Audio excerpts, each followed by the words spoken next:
Yeɗɗi fawi silmaji capan e nayya wayguya to leydi Burkina Faso. Bisimilla mon e silmaji nogay jokkoji e kabaruji ɗi. Abdoulaye Dikko eɗi silmaji nogay jokkoji hen joni ɗi en keɓan silminde hen koɗo meɗen docteur Alhaji Oumar Ndiaye jangguino université Freetown mo yewtiran Ibrahima Timbiba to fawi eɗi suɓogoy cartaɗi toon to Sierra Leone asewere faɓɓi janggo caggal ɗum Arama Diallo jangganen ko winda e jeydeji ɗi timminirana wiyete ngo no wowini alkamisare foof e yeftere hakkude goto e golloɓe e radio gollidowo e RFI fulfulde hannden radio suuti dira wongo bene Adama Nadu Ada Bani woni mo boliba jabbi so yewtidi fade de tobbe non bisimilla mon e yeftere coftal balli e yeftere coftal balli Rama Diallo asalminama mi salmini Abdoulaye mi salmini kambe dibe RFI fulfulde bibbe Afrique an jokki waylitinde e clubuji mum en e leede godde non Abdoulaye ko reji Afrique yeru Oumar Jakite mo kodowara pidano hono Salzbourg odo suboken jokkoni de club Reims dum laabi fahitan ujunaji didi e nogay e jetati o tawete fidande odo club kenga du kibaruji kewdi kawri humpitinde Edouard Mendy mo Sénégal kiakotoɗo mbadduji to Chelsea kanko on do wayli club o fibondiri jonin e Al Ahly nde Arabie Saoudite fa hitande ujunaji ɗiɗi e nogas e jeegom warore Abdoulaye ɗum ɗon ɓoyata fahame so laaɓan saabu nelaɓe club on ɗon en ana tawa Londres hande ɗi wakkatiji e nanodiral ngaɓe pilotodu hakkunde maɓɓe e fiɗoɓe woɓɓe yeru Hakim Ziyech mo Maroc fande ndu e ko fati e fiɓodirde on ɗon e diɗal Al Nassr nde Arabie Saoudite tawti Kalidou Koulibaly kam do ana e lawol jokkude Edouard Mendy to Arabie Saoudite ton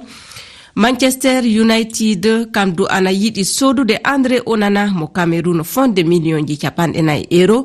ɗum ko caggal nde hono diɗal Chelsea acci caggal o ɗo en cakkotoɗo mbadduji to Inter Milan saabu hono tiɗorma mo club o ɗon o holliti ɗon Inter Milan mo o fiɗanta Zakaria Abouklal mo Maroc kanum ana fiɗana Toulouse taw ko joni ɗum woni e gite clubiji kewɗi Abdoulaye to Europe to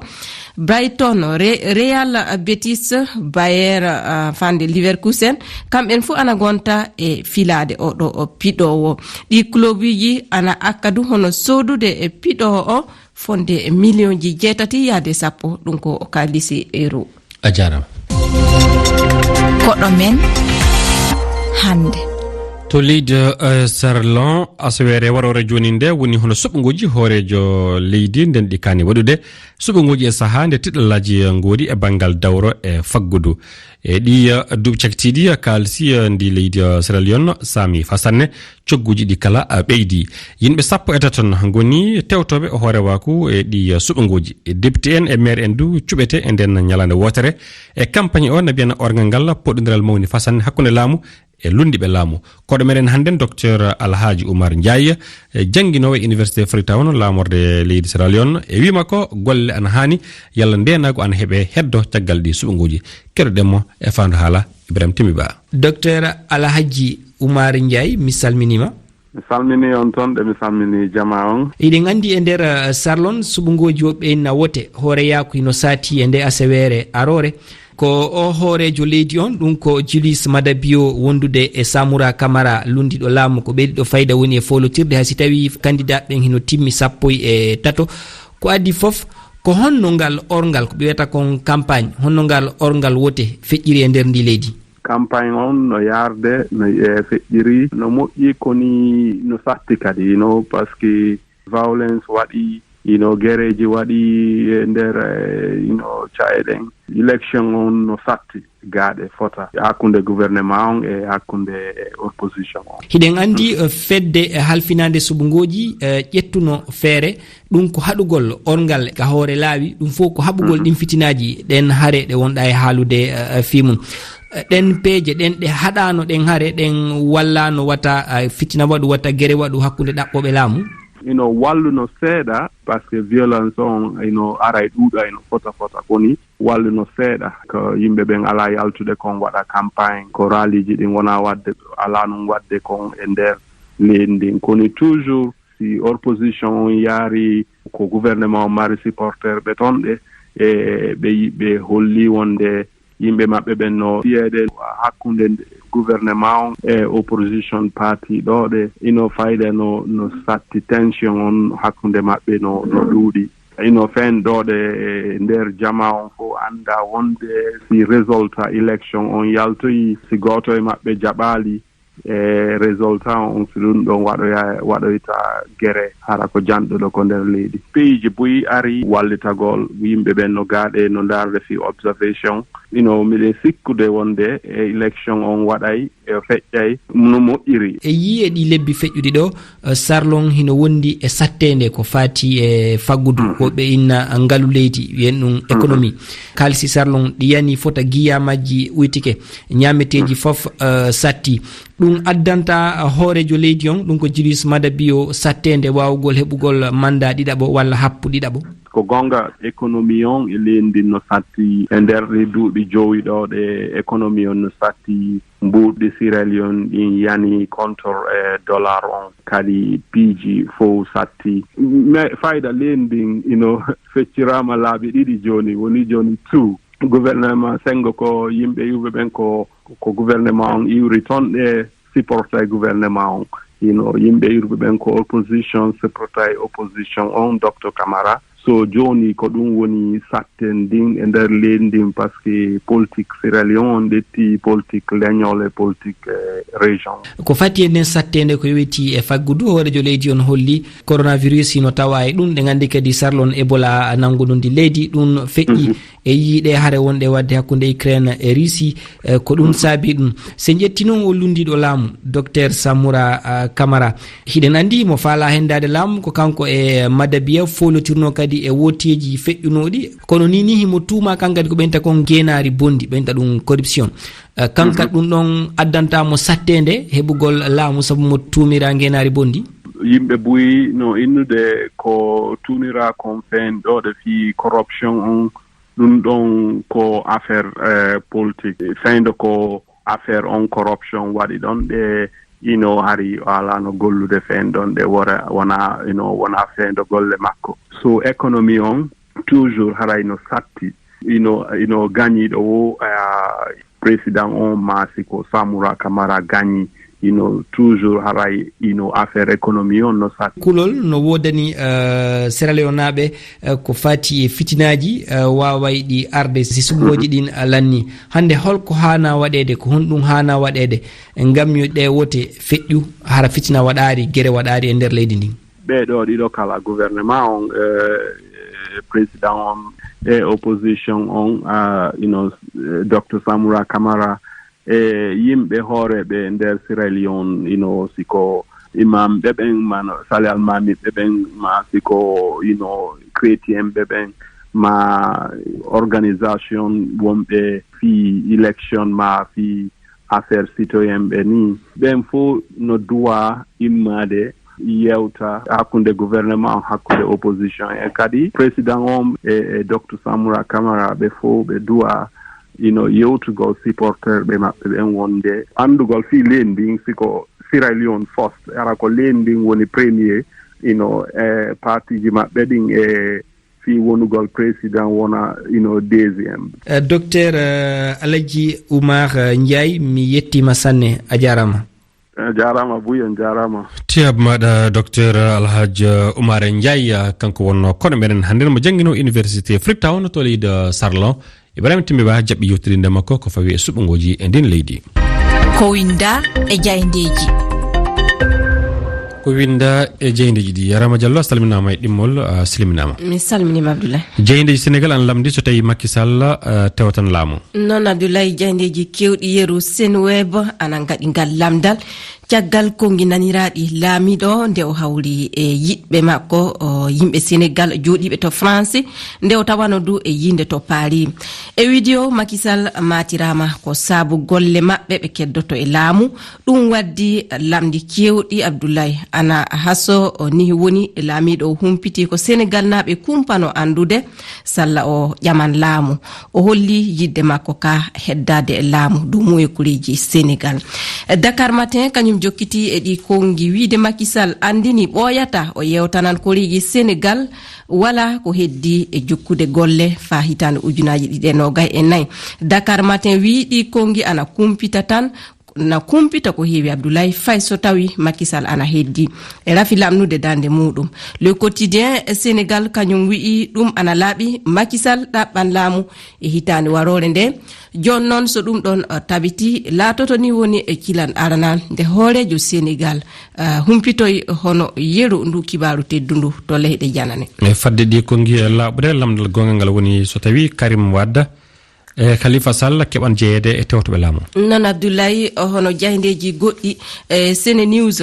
kam duwarte e nganɗon lamdal Khalifa Sall e Karim Wade ɓe tawete e hono e suɓogoji ngaroji ɗi ɗum ana hasi heɓe saabu baylan to saldu saria 27 e 29 ɓe ɗiɗo ɓe kibaru muɓɓe no heewi haalede ɗi duuɓi cakitiɗi ana laatino ɗum hunde ko ɓuri heɗede e nganɗo kaldal so ɗum tabintinama tan ɓe ɗiɗo faddanoɓe e sunguji sabu rewede to saria ɓe kemtoto ndimaku maɓɓe jeede ƴamugon laamu Sénégal. Jayno Le Témoin kañum wi'i so baylal waɗama moy hon fanden du timminay ƴamɗe na mbiyen fane mo timminay hono ñamude e kaso ko yowano e muɗum ana hasi heɓa yaafa Macky Sall hoorejo leydi ndi. Le Témoin wi so ɗum laatoken Macky Sall heɓan Khalifa Sall e Karim Wade bange muɗum ko wayloto Ousmane Sonko lundiyanke no mo haala muɗum haalatake toon saabu salare muɗum hono tawdede nde ɗo jonde. Dakar Actu wi o dabare ana fecci miijoji. Non miijoji ana keddi e sertude so lundiɓe ana miila Karim Wade e Khalifa Sall ana mbawi heɓude waylanede hono saria to wote taw ko saldu muɗum 27 yimɓe forba kamɓen ana miila yaafa mu e laamu ana wawi ɗum humtude e hono ɓe ɗiɗo e hewtude ndimako muɓɓen yoga ɓe tawaka e nde ɗo jonde yeru Aminata Touré antiteɗo Mimi Touré kañum ana wiya tan Sénégal naɓe kana uddude gite muɓɓen dow milliardiji 137 ɗi Karim Wade tuuma jambade ɗum wo hoynude na mbiyen fande huyfinde golle saria e bonnere kalisi wi on ɗon to bange laamu ɓen ana miila so wona tuumanɗe tuumaɓe ɓe ɗo timmini adadu kasu na jukkoje jowaɗe maɓɓe ko laaɓan haale nden ɗon. A jarama. Abdoulaye Dikko. toɓɓe mawɗe jewtaɗe kabaruuji meɗen alkamisare hannden 22 lewru jeego ɓordu e hitande ujunaje 2023 gonno ɗo o leydi Sénégal jonde hakkunde laamu e yoga e pelle lundiɗe e tawtude pelle civil en ana jokki ɗeɗo balɗe tati caktiɗe joni ɗe foof hono gooma halfinango politique woni e yewtude eko fawi e suɓogoji ɗum woni tawegol e suɓogo Khalifa Sall e Karima Wade ɓeɗo ɗiɗon ɓe saria jokki to leydi Sarlon hande woni ñalande saktitton e campagne fadde suɓogoji hoore wako leydi ndi aswere warore joni nde poɗodiral noon ana tawi ka ana mawni fasanne hakkude lundiɓe laamu e laamu leydi ndi to France ɗo e seeɗa tan kawrital fuɗɗan hakkude hooreɓe leyɗe ko foti capanɗe e tawtude hooreɓe gollirɗe e pelle civil en imman majjum yo dawrude e keɓal jawdi wallude hono haɓade waylitere e hawalu nde.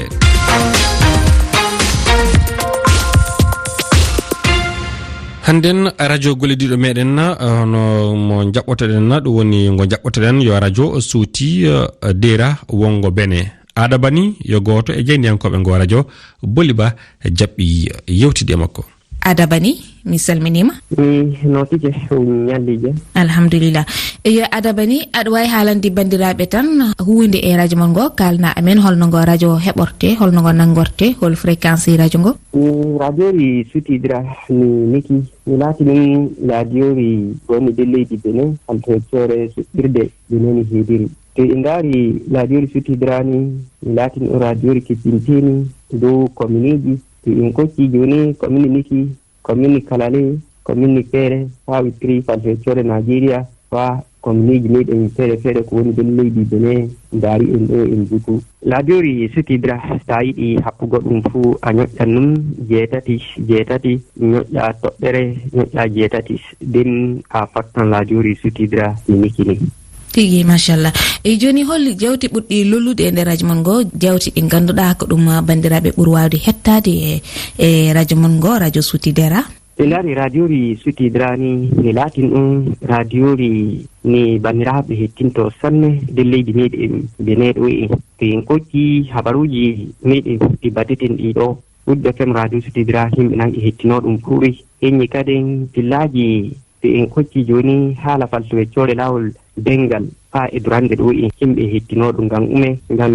diga haalaji ɗi ɓe bawa ko heɓi ɗoƴe feere feere minon ti emin noddina kamɓe laatiɓe mawɓe remoɓe maɗum bo mawɓe duroɓe ɓe jooɗoɓe pillo ɓe pirta ko laati dokaji ko woɗɗoyita sariyaji feere feere ko woni leydi Benin ɗo a tawam kaɓe ko woni hakkunde duroɓe e remoɓe ti ɗum wari ɗum ɓuytike eñi majjum bo haala faltoweccore lawol tawangal meɗen enen ko laati fulfudde ɗo filla ka ronti kamɓe laatiɓe banniraaɓe eɓe kettino ɗum sanne ngam ume to en ndaari ko laati tawangal fulfudde de leydi Benin ɗo falto weccore lawol goja ɗo haraka ɗo weccore ni ɗum himɓe nan e yiɗa ɗum sanne faadu wittiniri falto weccore lawol ɓornagal kullo ɗo no haani wiye kullo a holtirike a ɓornike gineeji ɗonti emin pillano ɗum kamɓe laatiɓe banniraaɓe ɓe jiɗanan fillaji ɗi ɗum sanne e Woodbe FM radio sutidra ni Niki. Eyo joni hol kabaruuji ɓurɗi tengtude e nder diwal mon ngal diwal Niki holko mbawɗa tongande amen hen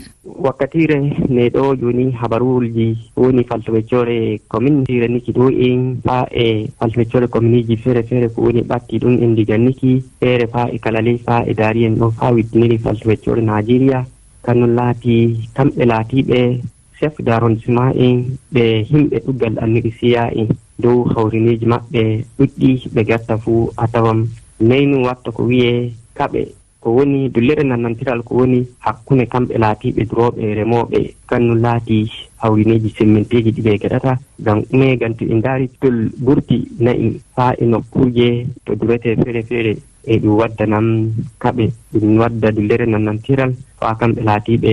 duroɓe faa e remoɓe tawaɓe memontiri wa ko waddi toraji tawaɗe weeti fuu del cuuɗi gosi nun ɗum woni ɗum acci gouvernement meɗe leydi Benin ɗo o hocci sariyaji o wi haano nun wiye de leydi Benin ɗo laabi to na'i tokkata to na'i ñariroyta ndiyam faa wittiniri to kamɓe laatiɓe duroɓe wawta ko yahi kanum ti joni noynayi muɗum maɗum bo to yiɗi to goɗi lokotoraɗo ɗo waɗa buku to haɓɓata nayi ɗi faa wittiniri faltoweccore balle ɗo e ley goruji ɗum butu kamɓe laatiɓe remoɓe ɓe bosoroɓe heɓan watta ko wiye kaɓe ko woni hakkunde kamɓe laatiɓe duroɓe remoɓe ɗum wari ɗum heññi baka joni habarol gonkol wakkatirne ɗo bo faltoweccore ne ɗo kan woni faltoweccore lawol jande mboko ɗo kamɓe laatiɓe sukaɓe jangoɓe ɓe cuuɗi 13 kunnol wiyetekol bak kan goni ɓe gaɗa wakkatirngel ɗo habaruji ko laati cemmiɗinɗi ko woni ɗo wakkatirngel kannun ɗum fa e laabi no watta ko wiite joni sese wari naati ni mbiyetemi eyi joni e waynodiral men hol naalanki mo ganduɗa walla hol gimowo mo jiɗɗa min pawanma gimol mum joni gimol jidda fippin nun jiɗin mi wattane ɗo machallah ɗum noon karalla ma fawanma joni gimol ngol a jarama no feewi Ada Bani mi weltinima sanne sanne waɗi sanne mi jetti sanne